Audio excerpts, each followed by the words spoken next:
Yeah, my name is William Powell. I was born in 1939, August 1st, in a small agricultural town in eastern North Carolina. On the map, let's call it the Coastal Plain. Anyway, I was the first member of my family not born on a farm. My dad had been sharecropping for several years, and he could never make any headway, so he said, well, I'm giving it up. So he moved his family to within the city limits. And it was good. I was like the fourth of a family of 9 children. The survivors, was just 9 surviving, 2 or 3 didn't, but I don't know their names. I could get them if I needed it. When I was born, my daddy had a regular job, full time. In agricultural towns like that, most people like do seasonal work, but he was like lucky. And he had been, before working, getting that job, he had been working in the WPA, and he would commute down to Jacksonville, North Carolina, and when they were building the military base, which is Camp Lejeune. And years later, I was at Camp Lejeune, many years later. So other than that, my childhood was, it was a nice family situation that, cordial family. My parents are excellent. And we always had enough to eat and food, clothes and everything. And it was just good, the parents was, they didn't force us to go to Sunday school or anything like that, but we went to Sunday school just about every time. And church was not, it was a personal thing. As it turns out, if you want to go, you go. And I guess my religious training was like mostly Sunday school. And right now I have nothing against the church, but I don't go on a regular basis.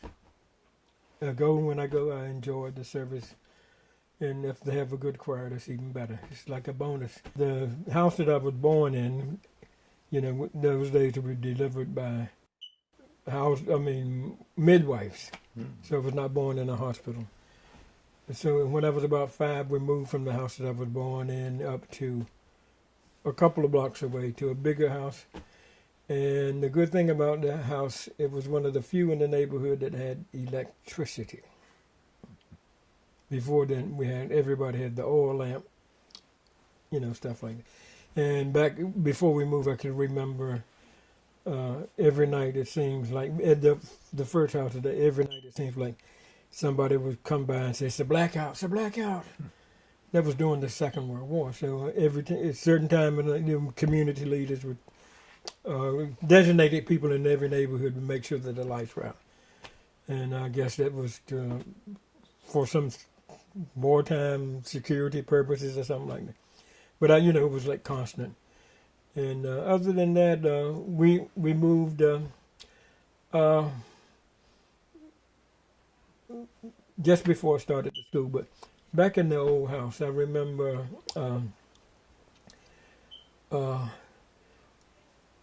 one time a photographer came to the neighborhood, and he was taking pictures. I think it was 35 cents or something like that. And I remember I had a picture of my mother had everybody's picture taken. I had a picture sitting on the back doorsteps. We had some high steps, And another thing from that period is like eating. So I was eating some greens, and I saw this little red speck. Like red looked good, and I found out what it was as peppers. So I learned the meaning of pepper, and that was like, something that you learn. You learn stuff like that. And another thing is like years later, we would like have rutabagas. And in the wintertime, if we went to the grocery store, they had like, the refrigeration is not what it is today, you would like go to the produce section and have like turnips, rutabagas, potatoes, stuff like the root crops that can, and cabbage. You keep pulling the cabbage off. You keep, but it was not a lot of stuff. But I remember one thing about rutabagas, like they look like sweet potatoes. They don't taste like sweet potatoes. For years and years, I never liked rutabagas because they look like sweet potatoes. They don't taste like. The fine person is a very fine man. He's a fine man. He was a family man. He believed in education, and my mother also. Because I was in the 6th grade or something like this, and the teacher would say, well, yeah, your parents were here at the PTA meeting. So my dad did, his education was limited, and he could write his name, and he could read some, but, he wasn't an educated person. Formally, but he was a smart person. And that was quite common in those days. But his family was very prosperous. His oldest brother owned property. His youngest other brothers owned property, but he didn't own property. He had a car until Hoover came. So when Hoover was elected, he said he's going to put a car in every garage, and his car went in the garage because he couldn't afford to drive it. But anyway, he didn't have a car. But he had a bicycle, and he drove his bicycle, rode his bicycle. Well, until he died, I guess he died in 63. Yeah, 63, was 73 years old. And he's a family man, looked out for his family, and solid. Said he was one of the few people that had a regular job. It was like they made the place. His Hackney Body Company. They made school buses and refrigerator bottles, and he worked at the plant for the years. And he's one of the few people that I've met in my life that could take a person to work with him and put him on. In other words, if you needed a job, he could take you down, and you'd be working my lunchtime. He could do that. I worked at the plant. My brother Joe worked at the plant. Jesse worked at the plant, and my brother Alton worked at the plant. My brother-in-law Elmer worked at the plant, and one other brother-in-law Robert Batch worked at the plant also, but he didn't work that long. But anybody that wanted to work, he could take them down and put them to work. He just on his word alone. He was a respected person. And a fine person. And you could you could do a whole lot worse. It'd be hard to do better, Yeah, he was good. I said, as I say, a lot of times people take credit for things that have nothing to do with it. I didn't have anything to do with that. Right. Could have been born next door. You know what I mean? You just don't know. She's a fine woman also. I said, I remember she would say, well, when she had, I got 8 brothers and sisters, and her last child was, I think it was 47. She was born in 47, and she was old, actually a little bit too old. She was over 40 when she had, and that took her a couple of years to recover from that birth. But she was good. So I remember I'd get up in the morning, and I was a teenager, and I'd go to the kitchen, and we'd have a cup of coffee, and she liked melted cheese, and she loved that, and we'd have a good cup of coffee in the morning together. She's a very good cook, and she took care of the family. And as I said once, I think at one of Marjorie's birthday things, that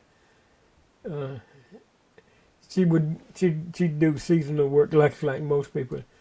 And when the season of work, there's usually from maybe August through October or something like that. And when I'd come home and she was home, the season was over, I'd be so happy. But that's like the income is not there. Whatever income she was making is not a part of the family budget anymore. But I was like, the fact that she was home, I'm celebrating, because I'd come home and like she had like dinner, lunch. After home we had a snack. Some people ate lunch in the lunchroom, and some people took their own lunch. But anyway, when we got home, we would have like, if we wanted to take lunch, we could take. She'd have like a snack for right after you got home. You wanted something to eat all the time. If nothing but a sweet potato. If you get a sweet potato out of the oven while you're waiting for her to cook something, to fix the table. And we ate dinner. I ate that. I would have that snack, and when Pops got home, we'd eat dinner every day after he got home. We didn't have everybody running in, but everybody had now. They had a special seat. Everybody had their own seat. That's your seat. And I think we ate well. My mother made biscuits every day, 3 times a day, except for Sunday, because we only had 2 meals. We'd eat late on Sunday and go to church, and come back and we'd have the evening meal. And every evening meal on Sunday dinner, we'd have a cake like we had up there, at least, like a half a cake like that, every single Sunday, of some kind. And of course, for the holidays, my mother would make cakes. And every year, like Thanksgiving and Christmas, the people on my daddy's job gave him a turkey or a ham every single year. And he was like well respected and thought of. It's like fine person. Had nothing to do with it, but he's my daddy. After we moved up, I said just before I started the school, the year before we started, the spring before you start the school, you go down for your pre-school examination. And I remember that vividly. I was like, that was almost 5 years old, because we didn't have kindergarten. I remember that, vividly. And so we went for that, and then next year we started school, and I was like, lucky I had in those days, like, teachers would pick up a class every 3 years. And when I got there, Miss Walker was my teacher, so she carried me for 3 years. And another good thing is, like, my brother Jesse was 3 years younger, and after I left, Mr. Walker picked him up. That means that she would take you, from the day you first started to the 3rd grade, and you're going up good and ready to go to the 4th grade. But she was, she's a very good teacher, very, very good, excellent. And she liked me a lot. And it's pretty much throughout my whole elementary career, they liked me a lot. And I was pretty much the person in the class, not one of the people in the class. I was the person in it. It was like, I just realized that, it's nothing I had to do with, but I was a quick learner. And, we had big classes, but, I was always in the number 1 group. They had groupings. I was always the number 1 group all the time. And I enjoyed school a lot. And the worst thing about the school situation is that the first 6 weeks, not only me, but most kids in the town would be out picking cotton for at least 3-4 weeks, sometimes more, depending on the economic situation. Some people would pick longer, but it's like to get your school clothes, stuff like that. But I didn't mind it at all. Because once I got back to school, I never missed another day. And we just scooted right along, 4th, 5th, 6th, right on up through school season, 7th grade, I was still like. Then by the 8th grade, we started changing classes, and I didn't get credit for being. I didn't was the person that anybody knew, so you got docked for not being in school for 6 weeks, 5 weeks, or 4 weeks. And but I maintained my academic achievements.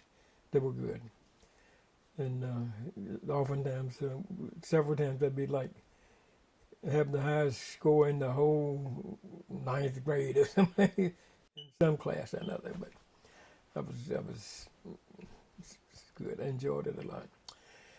And high school, it was like not. I enjoyed it a lot. I got through. Then by the time I was like a junior, I started getting lazy. And I know, like, we had like the history teachers is like current events. All of the classes like civics and all that. Current events is just about. You have to do current events every week. You don't get credit for it, but you still have to do it. So, in the current events they call you, said, what on Monday or Friday, what you? I said, well, I read in the paper. He said, well, no shooting, cutting, and that. Just give me some real news, like political news, any kind of news, but not the local stuff. Like. So I said, well, I'm not getting credit. I'm not doing it. So that was one of my mistakes. The second mistake I made in high school is like when you're going from the 10th to the 11th grade, you can take trowel trades. Trowel trades is laying bricks. And I said, at that age, I'm 15 or 16, I said, it's not in my future. Not wasting my time. Because they had all the not so smart people in the trowel trade, And I didn't think I needed it. So, but after the military, and I was in '63, I went to New York City, and I could have gotten, if I knew trowel trade, I'd have gotten a good job making like $8 an hour in 1963, like. And I was lucky to get a job making $1.50. So after high school, I graduated, and I was 17. I was like unambitious. I knew about college, but nobody that I knew was in college.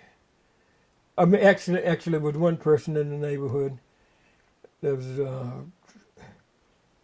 in fact, he just recently passed too. But anyway, there was one person in the neighborhood that was in college. And he lived down the hill from us, and he come from a large family. But anyway, he was, he must have been like 4 or 5 years older than, 4 or 5 years older than I was. Because when the day I enlisted in the Marine Corps, he had just graduated from college in 1957. And we were on the same bus going to Raleigh for, the pre-induction stuff. And just my brother told me recently he just passed around Christmas time. So, but he was like 4 or 5 years older than I was. Maybe he was born in 35 or something like that. But anyway, that was the only person I knew about. And then a couple of years later, after he went to college, it was a couple of years. I have to get back to this thing. Anyway, in our community, we were in like an enclave. We're in the middle of a white community. This is one of the finest people in our community. Well, in the whole, anyone that I've been come in contact with. He wasn't perfect, but he had a grocery store. And he was a community leader. So back to the enclave, that's how we get that in. So we didn't have a bus. Because and they had buses that served the people that lived outside of the community, out of the city limits. So we had to walk to school. My whole life we walked to school. It was more than a mile, I'm sure. And anyway, so this guy he got a bus for the community. No, the community chip. Then they bought a bus, and we started having transportation.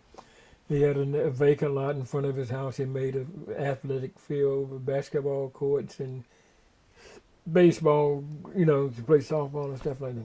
So he was like a real community person. And our community was,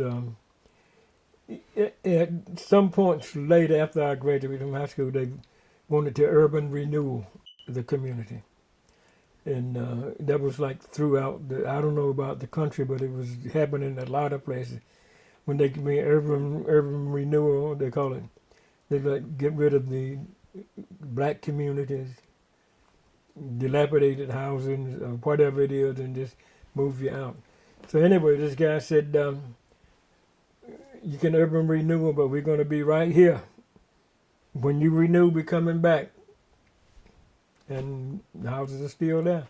I mean, when they renewed, the people moved back in the neighborhood. So that was the point that I was trying to make. And his name was Bess Stewart. And that was appropriate for he was one of the best people. But one day Bess Stewart had some children. And one day, he built some apartment buildings in front of his house. And one day I was standing there watching him work, and he said, like, man, he said, anyway, the conversation came up. I said, man, what are you worried about? So we moved from the community, which was, I didn't say before, which was, the enclave was Daniel Hill. So he said, we moved from Daniel Hill in 1955. I was just finished my 10th grade. So I was over there in the community because that was like, it's crucial time when I moved. It was like at the wrong time for me. Socially, like everything I had was in that community, and I was like on the wrong side of the town. You cross the track and you're already in the wrong side of the town. I'm on the wrong side of town in the black community, not just being across the town, in the black community, period. The way some people look at it. And so yeah, I said, your daddy moved you and stuff, something like that. And I said, yeah. He said, I don't know why. Anyway, he came to me, he said, well, don't worry, sir, you won't amount to much anyway. I mean, I admired the person for what he did, but I said, but he didn't know anything about me. But he had his own son. His son went to, so that was the second person that I knew. His son went to college. He was a couple of years ahead of me. But, it wasn't in my, it wasn't in my thinking or nothing like that. So, like I said, I was like unambitious. So when I got out of high school, of course I couldn't get a job. I was just laying around the house. And one of my classmates came back out and he joined the Marine Corps right after high school. And he came back off as, after finishing the boot camp. And, he was telling me about how it was and everything. And so I always wanted to join the Air Force. So I I was a good test taker.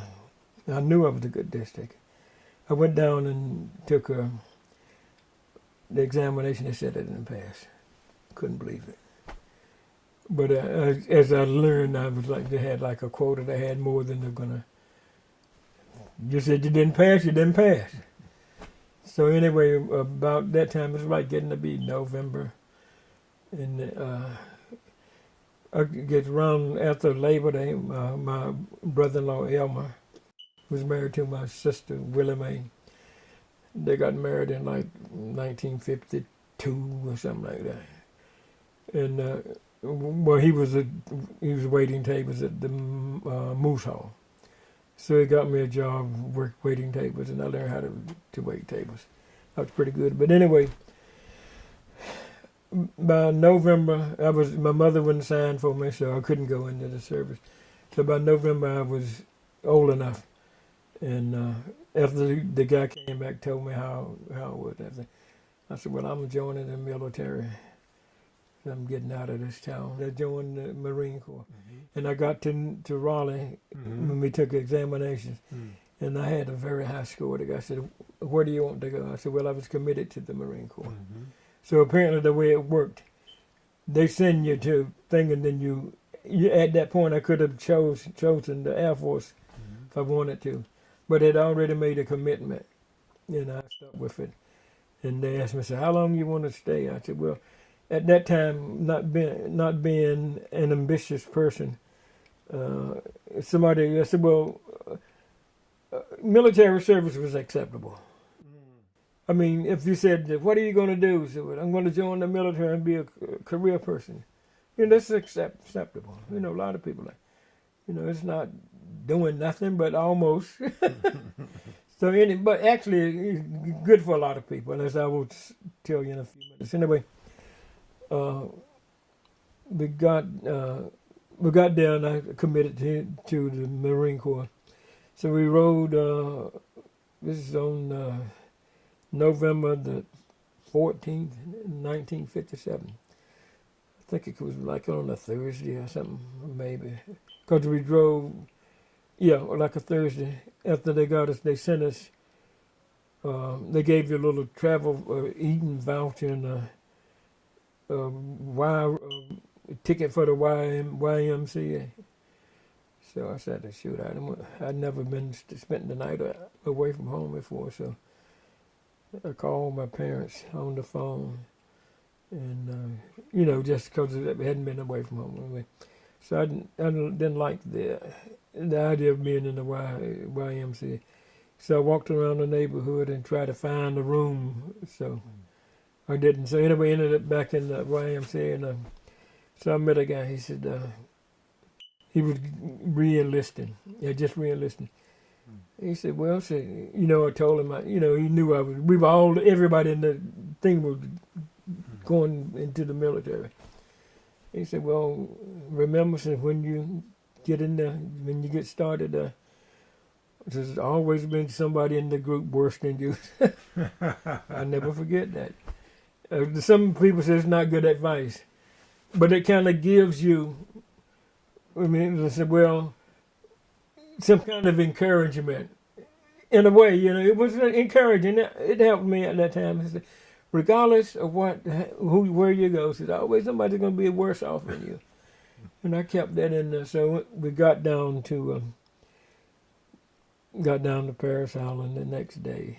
We rode on the bus after the night at the YMCA. We got on the bus. We drove to Paris Island all the way. And our last stop, I was just before we got on the base. They had a little. All of the bus stops were segregated. Outside of the bus station, they had a little jukebox in there. I walked in there, they were playing "Honest I Do" by Jimmy Reed. It's one of my favorite songs. But between the time just before I joined the Marine Corps, my uncle, who was a blacksmith, Cecil Higgins, had a store, and he had a barbecue, like you would call it a catering business. He catered too, but he cooked at least 10 pigs every week. And he sold every single one of them. People were coming from, he had this store, this barbecue thing. He had not tables, but he had, you come in and pull up the stool and eat barbecue. He's like famous. He was a blacksmith. Anyway, had his own business. Anyway, so I was working for him before I joined the Marine Corps.